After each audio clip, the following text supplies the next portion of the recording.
तेव्हाचं गाव आठवा आणि आजचं गाव बघा. तुमच्या स्वतःच्या डोळ्याला सुद्धा हा बदल दिसतोय.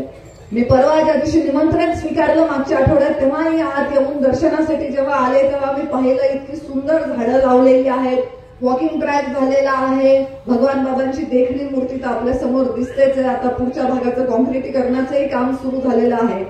गावातले म्हणून जेवढे विषय आहेत तेवढे निश्चितच पार पडतायत.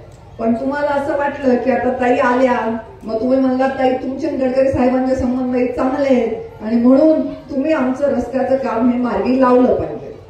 बरोबर आहे. सुदैवाने मुंडे साहेबांच्या आशीर्वादाने आजपर्यंत मी गडकरी साहेबांना एखादं काम सांगितलं आणि त्यांनी केलं नाही असं कधीही झालेलं नाही.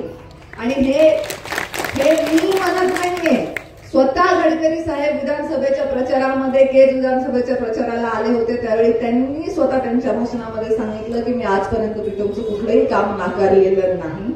फक्त आता ज्या रस्त्याला नंबरच नाहीये त्या रस्त्यासाठी केंद्राचा निधी आणणं हे थोडंसं जिकिरीचं काम आहे. त्यामुळे आधी त्या रस्त्याला नंबर पाडून घेणं ही पहिली प्रक्रिया आणि त्याच्यानंतर त्याच्यासाठी निधी आणणं हे निश्चित होईलच.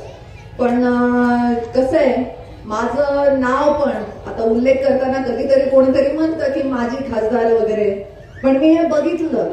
पंकजाताईंना तुम्ही सगळे लोक नावाने म्हणता, ताईसाहेब म्हणता, पंकजाताई म्हणता, महाराष्ट्राची वाघीण म्हणता, रणरागिणी म्हणता, पण माझं नाव मात्र खासदार ताईच पडलं.